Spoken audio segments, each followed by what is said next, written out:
Proverbs chapter 8. We were there this morning.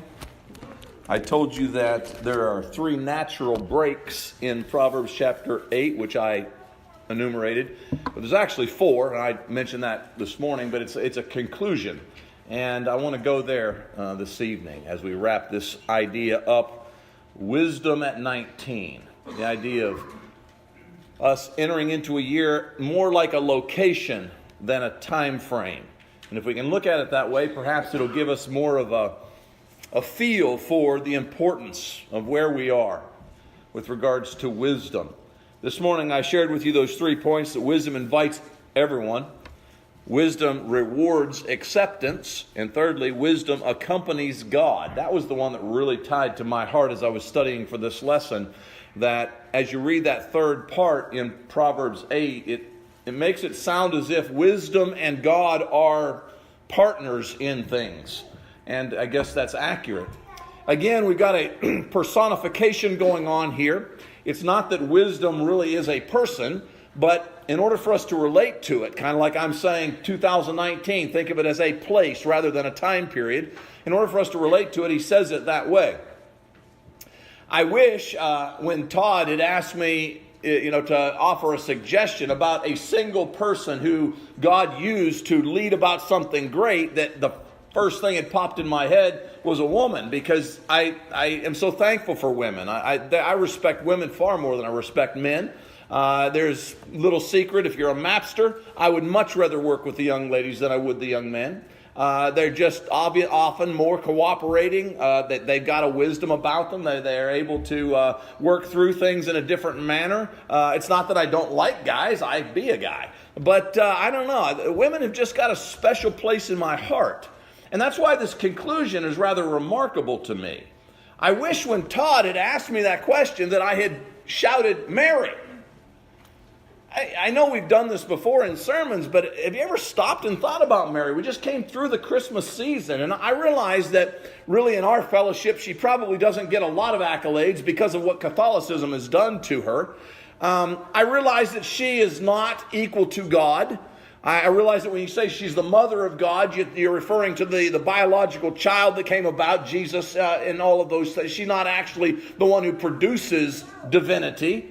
But at the same time, in order for us to, in our process of shying away from the Catholic slant on things, I think maybe we slight her.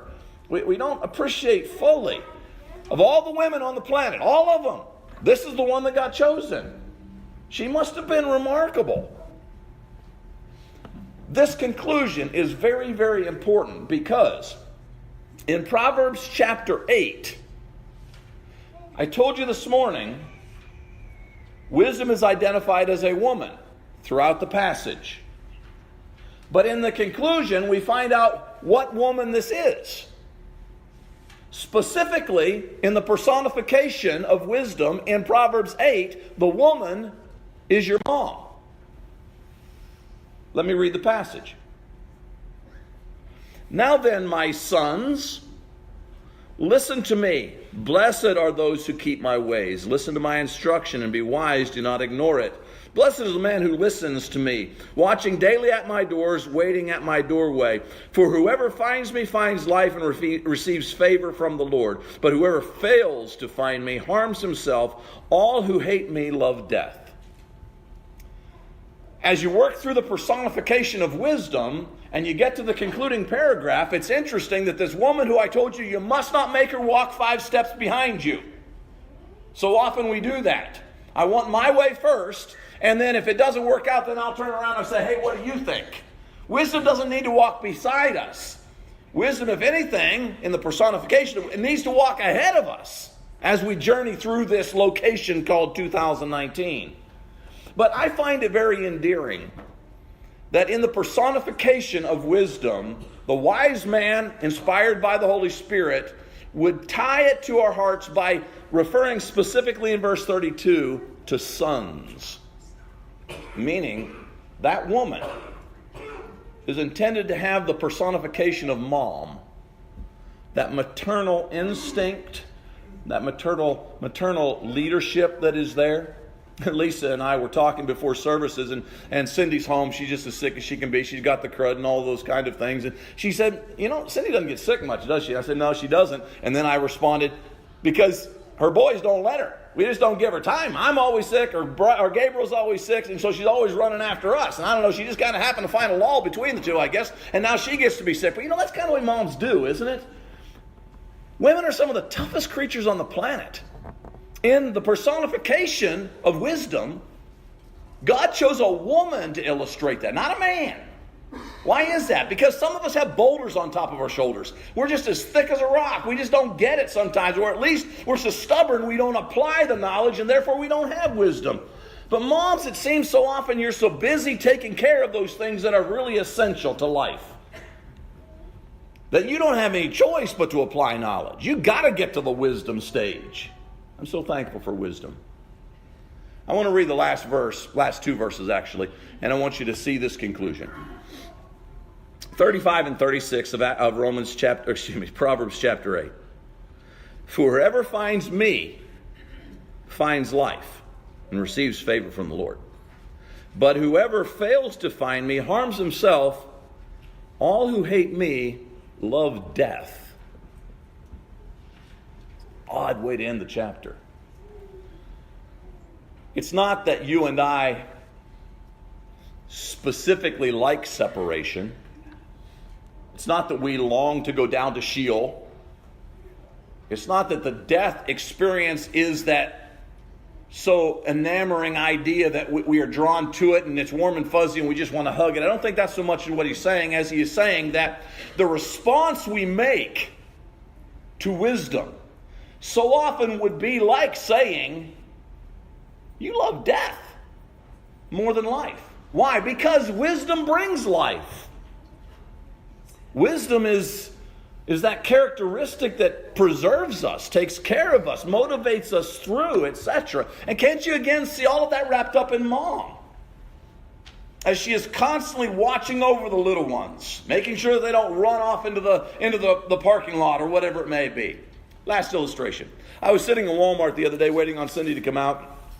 And I was sick, and so I was being lazy and all that. I'm the one that gave it to her. Anyhow, I was waiting on her to come out, and I watched this young mom as she got out of an SUV, and she had a little one in a bassinet. I don't know, what do you call those things? Whatever, the carry thingy that you put in. See how dads are, whatever you call that thing. And she had a little one that small in that, and then she had one maybe 3, and the 3-year-old was a boy.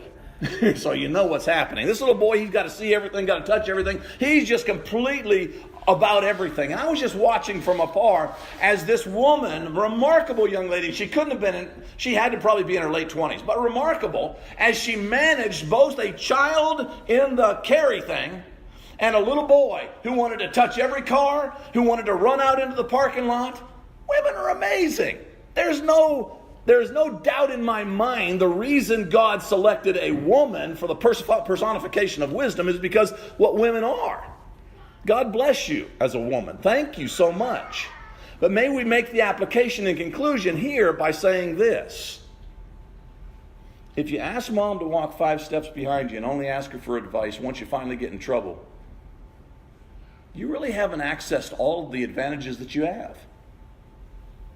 If instead you ask her, you plead with her, Mom, would you walk 2 or 3 steps ahead of me because I know you're wise. I know you see things, you observe things that I don't. Would you lead me through 2019? This room is going to present me with some challenges. There are going to be hurdles that I've got to jump over. Mom, would you go first? Because I know, I've watched. You're a survivor. You're a leader. You know how to do it. Mom, would you go out there ahead of me? Remember, in context, the third part of our lesson this morning. Wisdom teams up with God. And in that remarkable dynamic, we have validity, effectiveness in our own life. Treasure wisdom as if wisdom were your mom. Go beyond just simple understanding and knowledge. Apply what you got up there. Put it to work in your life. But always, always, always sift it through the will of the Father. Because wisdom and God are a package. And if anyone ever suggests to you to go a different direction than God is going, it's not wisdom.